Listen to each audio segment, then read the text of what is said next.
Hey guys, I didn't see you guys there. How long you guys been there watching me? Anyways, it's Friday. I've got the day off work. I'm heading out here for a ride, fat bike ride.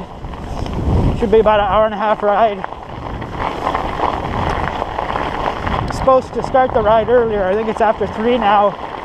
But I saw, well, first off, I've ridden to work Monday, Tuesday, Wednesday, Thursday.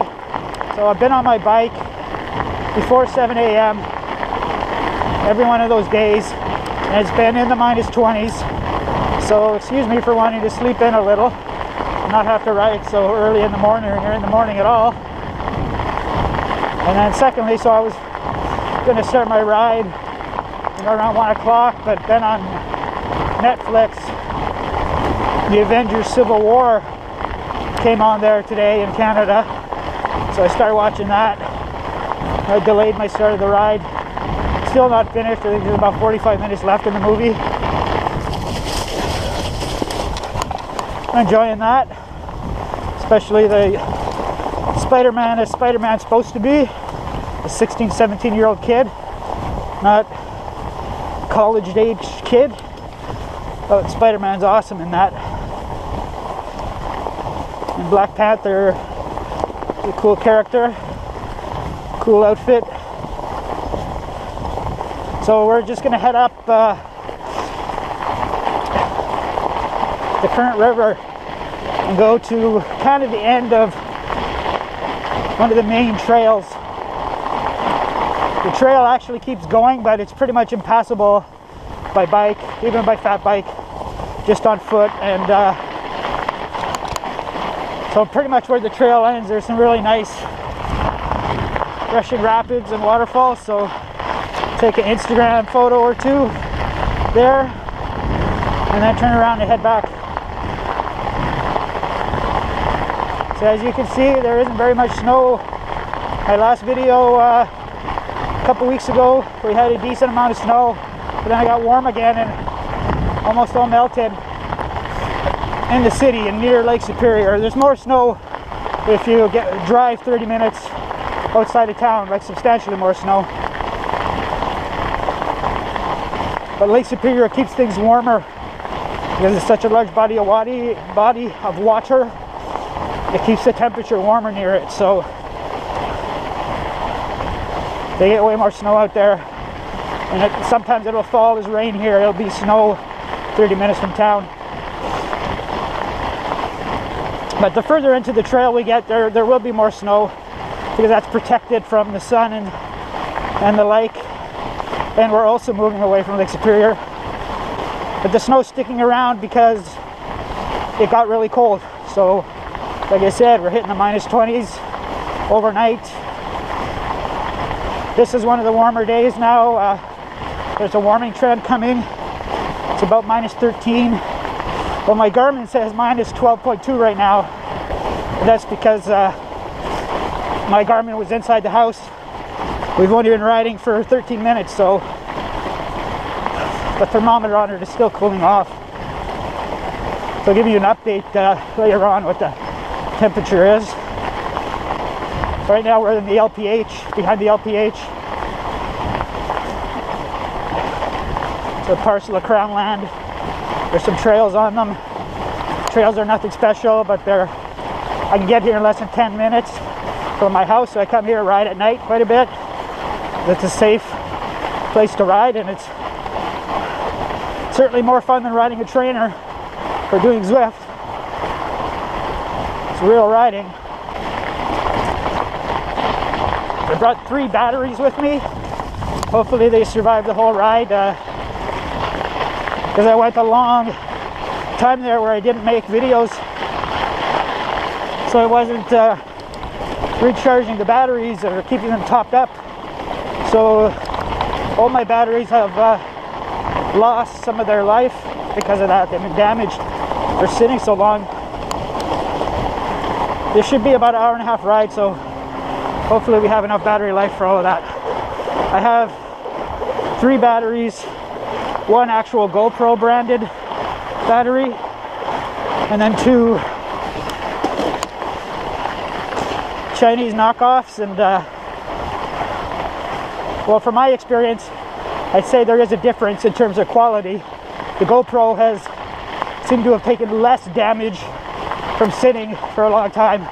The two knockoffs have lost substantial amounts of their capacity, charge capacity. They are calling for a little bit of snow tonight, like 2 centimeters. At this point, I'll take anything.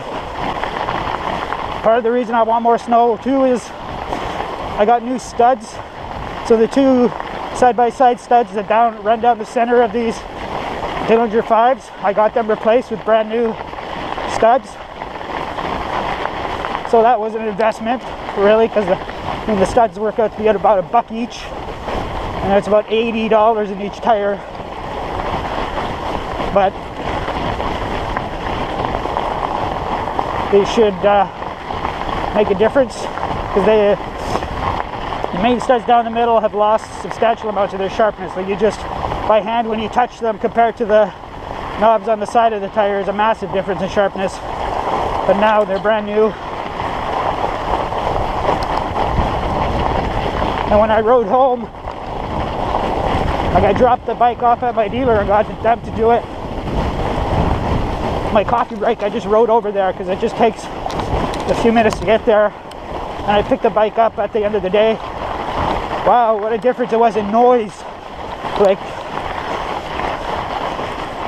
the studs are so much more noisy now because they have so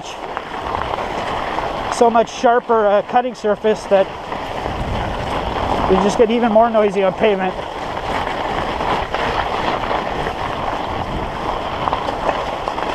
And now this is, I don't know if you can tell, but because everybody's been walking here, this is very icy now underneath, so studs are definitely helping on this stuff.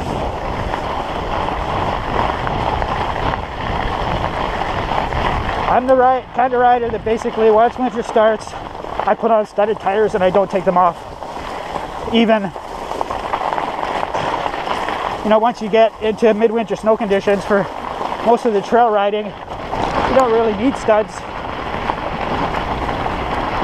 Although they do help also on completely hard-packed snow. Studs will improve your bite.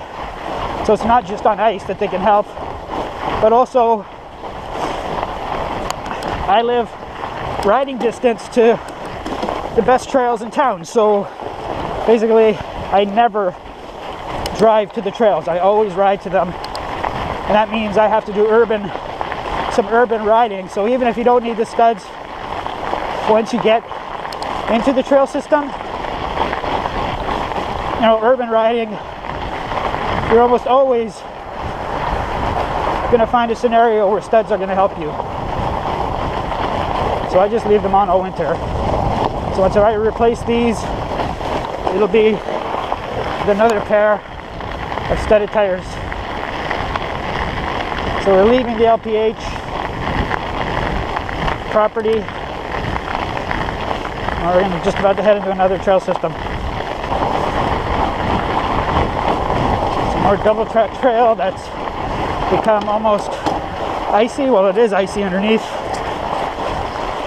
Oh, see how this little spot here. I have to take a picture.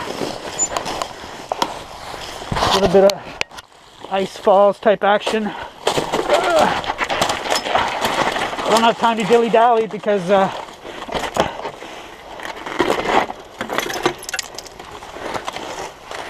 sunset is like 5 o'clock, so we don't have time to dilly-dally. I don't have my lights with me or anything, but when a fine photo op appears, you gotta take advantage of it.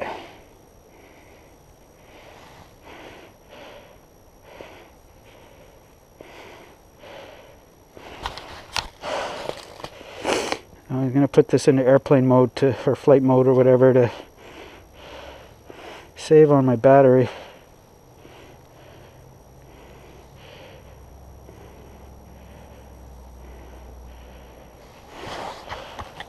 And I'll upload it once I turn it on, which is annoying to people that are following me, I'm sure. If there's going to be 5 or 6 pictures, they're all going to appear at once. but then I want those 5 or 6 pictures to be there once I upload my ride to Strava. Oh, the quirks of social media.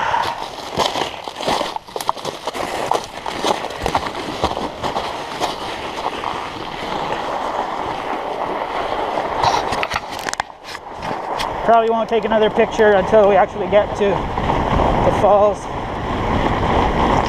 unless I see something picture worthy. Assuming my phone survives the temperatures, doesn't shut off.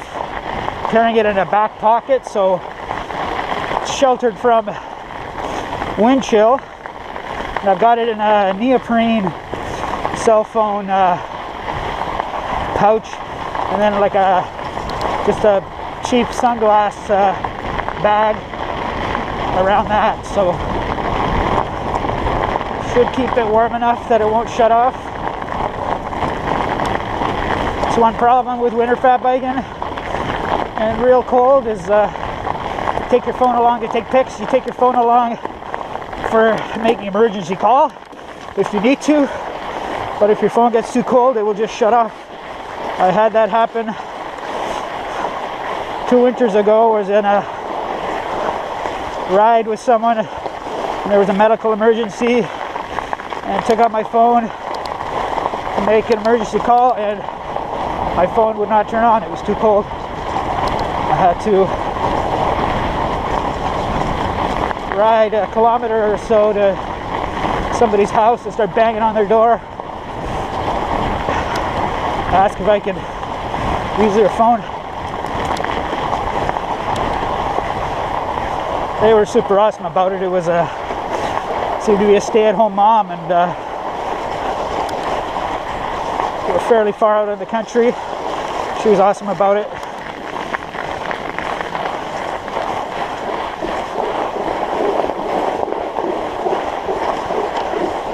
Really should have bought them a gift, now that I think about it. Like, I go banging on her door, and it was pretty cold that day, like almost -20, so my face is all covered.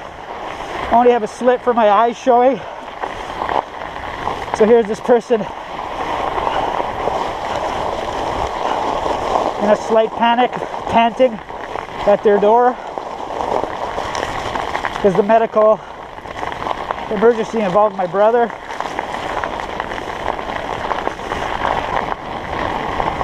So now the temperature is -16.4 Celsius. Always got to add the Celsius for my American viewers. Come on, join the Celsius system and the metric system. What else is going on? Oh yeah, I'm running platform pedals. So end of last winter, I broke my Lake 303 shoes, and I didn't replace them then because it was spring. And so this fall comes, and I'm like, well, what am I going to do? The prices on winter cycling shoes in Canada are outrageously expensive. So I ended up buying some lower price shoes from Louis Garneau. Oh, we got ice here.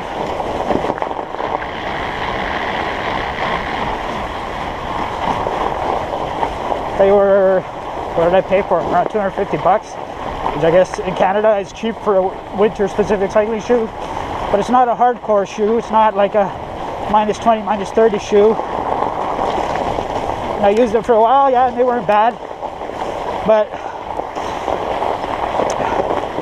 I want to be in a situation where I don't ever have to cut my ride short because of cold hands or cold feet. So those shoes, and even my Lake 303s, couldn't guarantee that. So I ended up buying some Solomon like sport winter boots and running platform pedals. And they're not ideal. I don't like that my feet move around on them, and you may put your foot down and it's not in the right angle, but you got to wait till you have an opportunity to reposition it. especially in an off-road scenario. But these shoes are going to be warm enough that I won't really ever have to cut my ride short. And luckily, the warmest pair of shoe covers that I have, which have more of a completely open, they're completely open underneath except for a strap that runs down the center of the shoe cover. They fit over top of these almost perfectly. So if I'm going out for 3 or 4 hours and real cold, I can throw those shoe covers over these shoes, which is going to be awesome.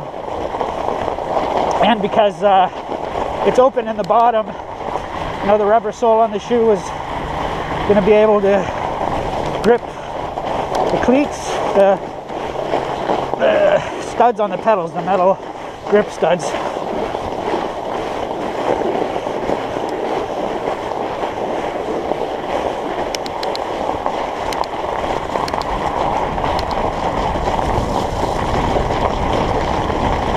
So we're just about to merge onto the main trail here in Centennial Park and probably start running into walkers, which isn't a big deal. It's the people that are here with their dogs, not on leashes, that we have to worry about. They're violating the city bylaw.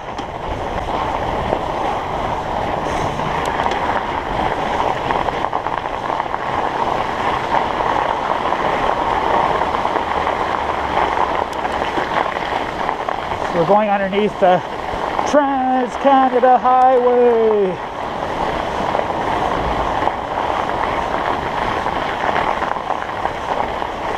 Well, this park, City Park, is on one side. One part of it is on one side of the highway, and the other part is on the other side, obviously. And there's just that narrow trail that connects the two. Yeah, these platforms aren't ideal, even for hill climbing. I did one of my patented 3-hour night rides on Saturday, and came into this trail system. I did some of the bigger, harder hills.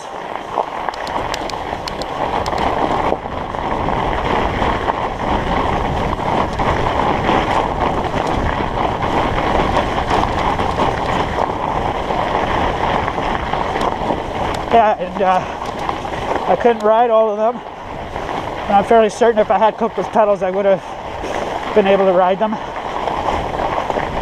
The steeper sections. But that's the trade-off for having warm feet. Now the temperature is minus 17.2.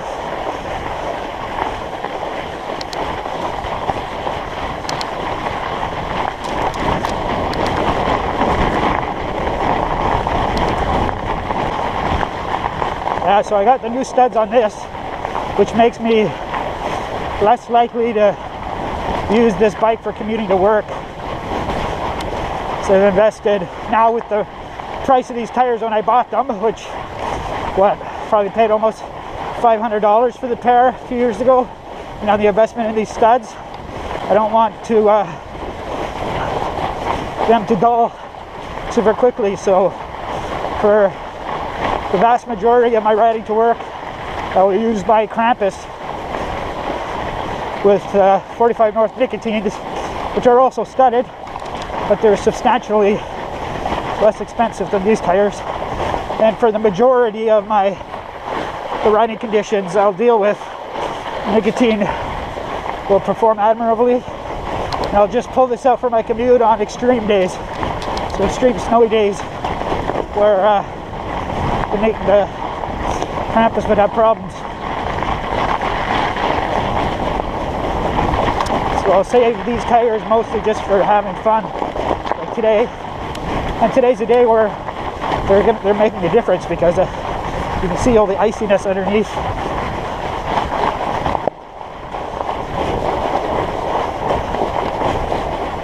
Yeah, once you've had the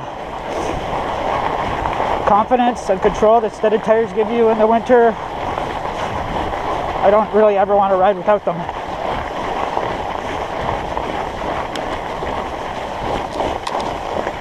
One of my friends, Strava friends, who also rides to work all winter long. Props to him, he's rode all the cold days this week. But he bought some studded tires 2 weeks ago, and he's already taken them off for riding to work because there's only a few sections where you actually need them. You just have to be really careful on them because he doesn't want to dull his studs early, considering he paid $500 for his tires. So I run into him a couple times this week, and I think he's running Bontrager or Narwhal tires now. They're fairly quick tires, I think, because we've ridden together a little bit on our ride home. I'm running the Nicotines, and I have to work fairly hard to keep up to them. Across the current river.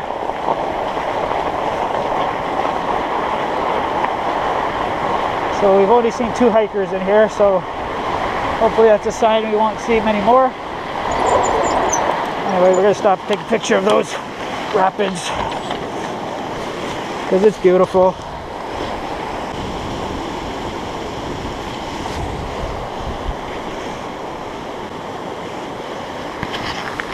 Yeah, phone isn't all that cold, so this neoprene setup bag is doing the job.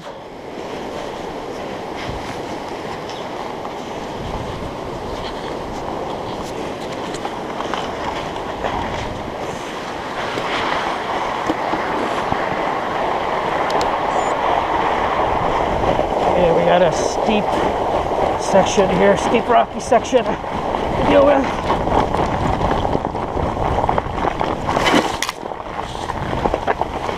Much rather do that with clipless pedals. Cleared it. Of course, when we get decent amounts of snow, it's much easier because then all those rocky bits are covered.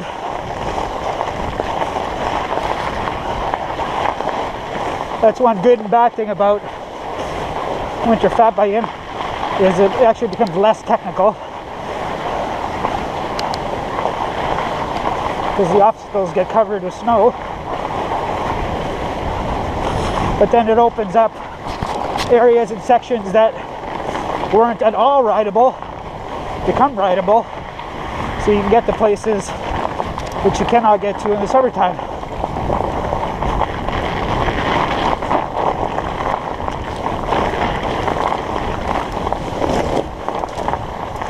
Yeah, really icy, so very glad to have the studded tires today.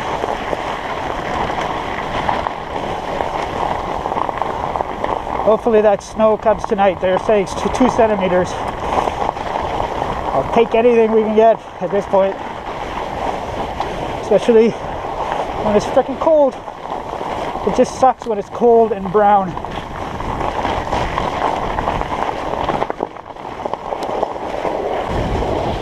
Here's a tree that had fallen and blocked the trail. Now we just ride around it.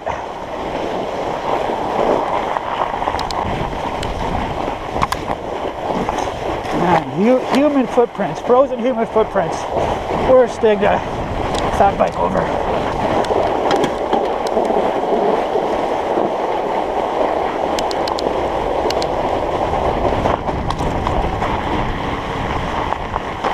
More icy conditions. No worries with our studded tires with brand new studs down the center.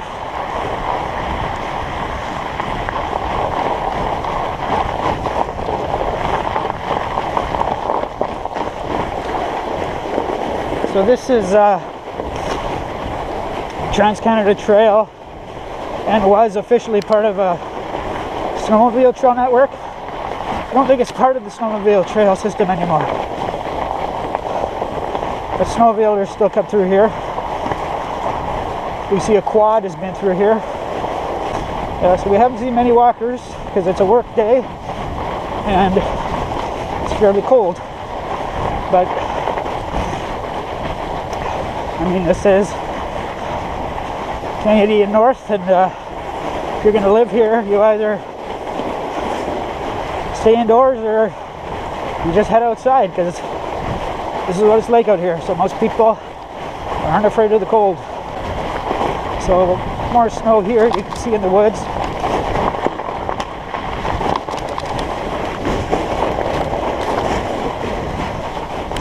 I think it's because this trail section here faces mostly north-south, so the sun doesn't shine on it for very long every day.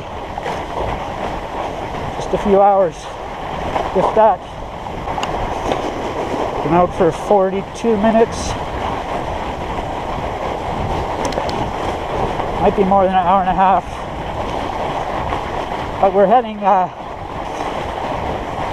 upstream, so it's mostly gradual uphill, so it should be faster on the way home.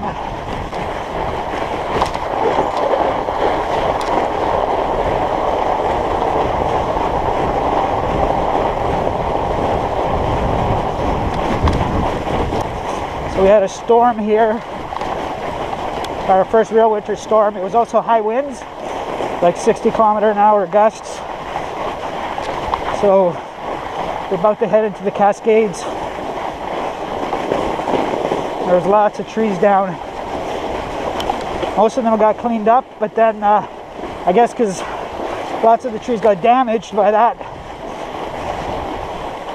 first real wind storm of the winter. We had some other windy days, not quite as windy, but they put down a lot of those other trees. So there's a bunch of trees down on this section, but it's all rideable. They're all rideable now. But there is another piece of trail about 50 meters to our left, and there's big trees down there that someone's going to have to come in with a chainsaw to get rid of, like new ones. There was the batch that fell down during that storm, those got cleaned up, and then the new batch fell down and no one's cleaned them up. They're big ones. This is like a super rooty section of trail. Lots of the roots are now covered over, but it's a piece of trail that, because it's so rooty in the summer, that you can actually ride it faster in the wintertime. So I think the Strava segment through here was set in the winter. The KOM. So yeah, like over this bumpy stuff, my feet are occasionally getting bumped and moved around on the platform pedals, which is really annoying.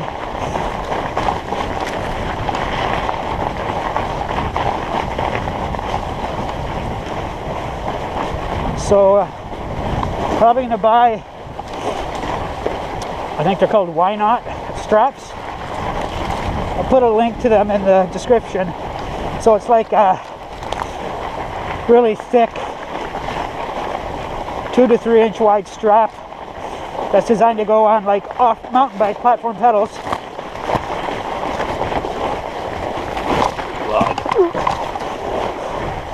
Hit our chain ring, hit our 30-tooth ring on that. Yeah, so they're like really wide, and you don't run them tight, but when your foot's in there, it'll stop your feet from moving from side to side or jumping around. It's expensive. They're like 55 bucks, expensive for a friggin' pedal strap, but I think they'll be a good solution.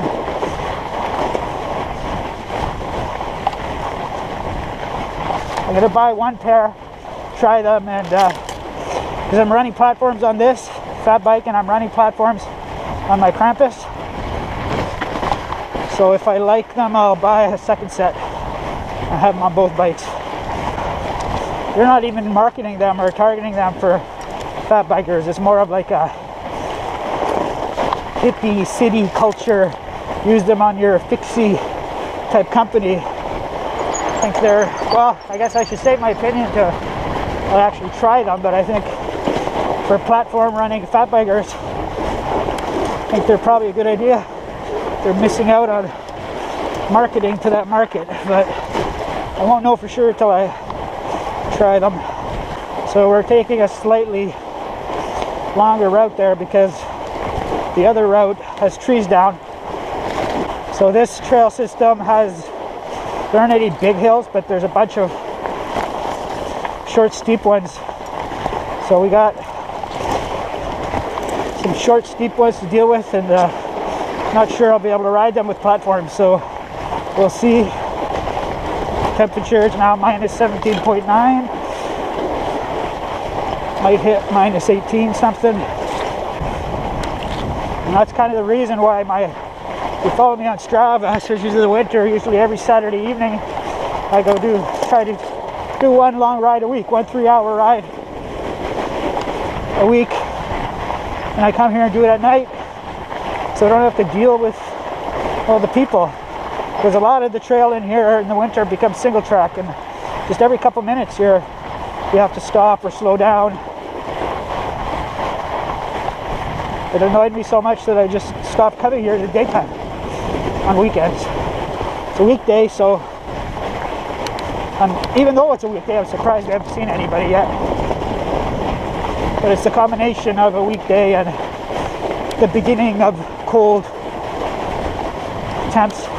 The other thing is, if it becomes a cold winter, like eventually people just realize, well, it ain't warming up, might as well get out there.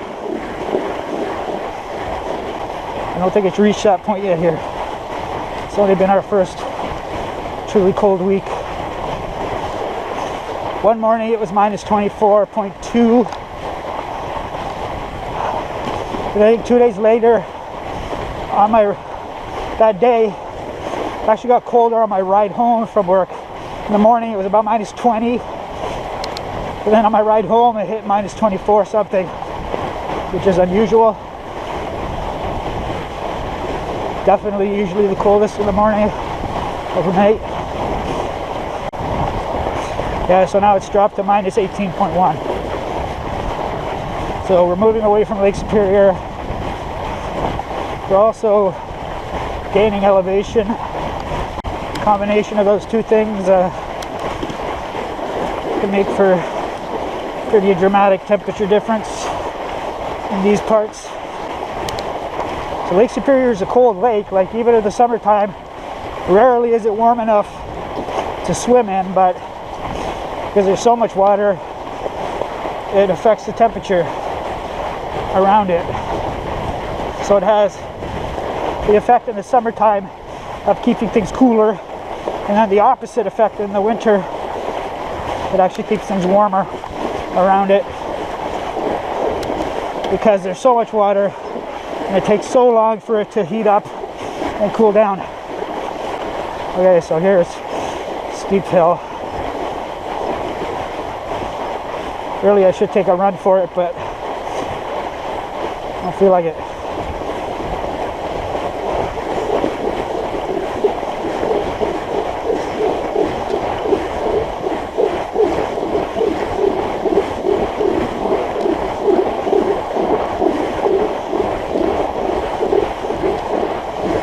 Not so bad. Also helps that the trail is really firm. We've been averaging 13.3 kilometers an hour. So yeah, I think as of yesterday I was at 14,279 kilometers for the year. So 15,000 kilometers for this year looks attainable. It'll still be difficult if things stay cold, because this is the reality of riding in the cold. Like, your average speed drops dramatically. So while I still may be able to ride the same amount of hours as I do when it's warmer, the distance you cover in that amount of time goes down dramatically. Because when it gets this cold, number one, I switch to riding off-road. I wouldn't want to deal with the wind chills that you would generate riding on the road. Not that I haven't done it, I do some gravel road rides in these temperatures. You do totally notice how much colder you get being out in the open.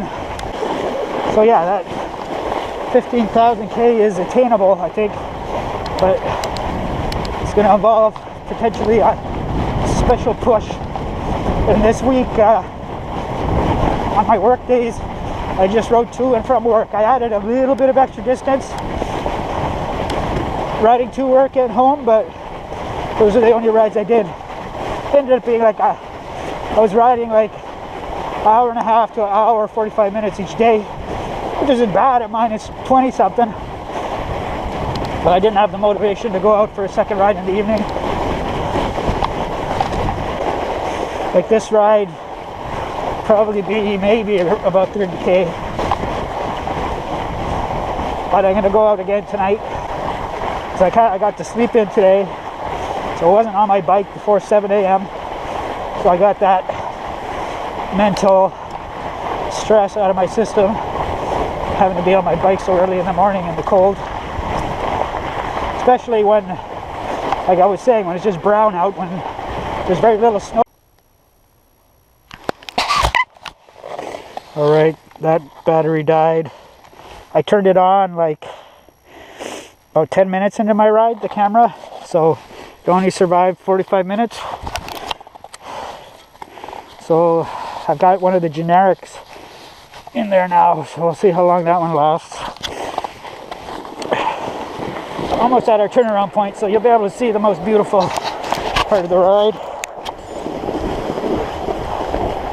But I think I'm gonna have to source out some new batteries, and I think already Hero 3 batteries are gonna be hard to find.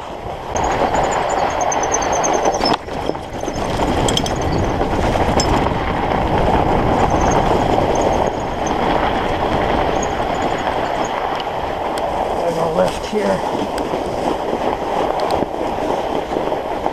I think sections of this will become unrideable for us.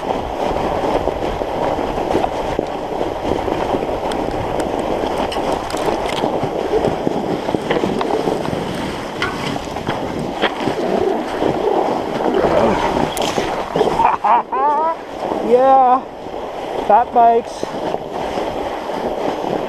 Actually, I can't believe we rode that.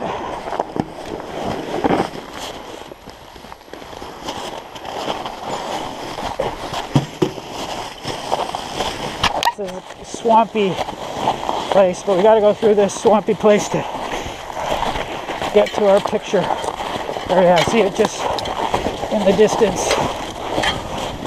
Luckily, it's cold enough that it should all be frozen.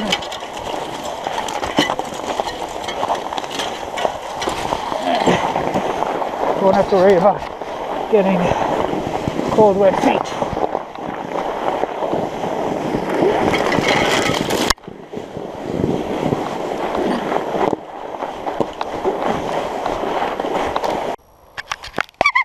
Okay, well that battery only survived a few minutes actually, so yeah, we're definitely gonna have to get more batteries.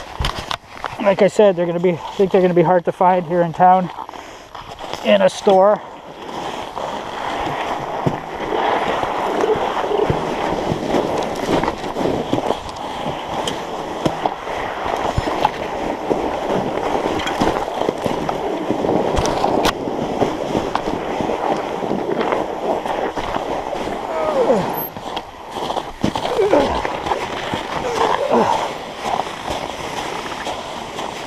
Boots like this, shoes like this are just what we want for this type of terrain where you're actually going to have to get off and walk. There's other fat bike tracks here.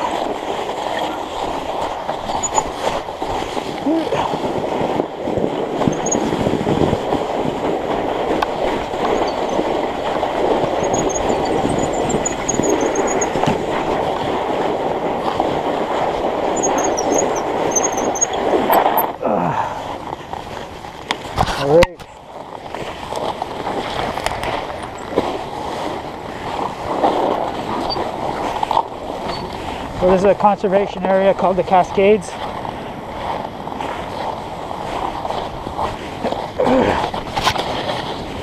careful because a layer of ice on a lot of these sections of rock.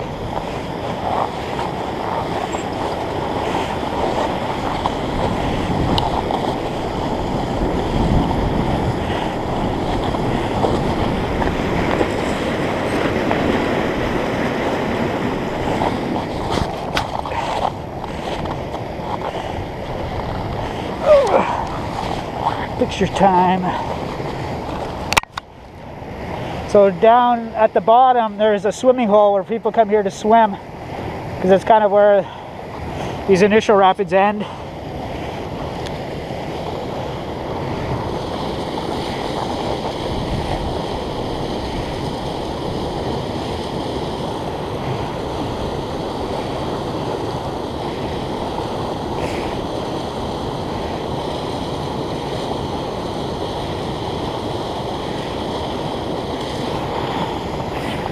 See if we could take some other shots without falling and hurting ourselves.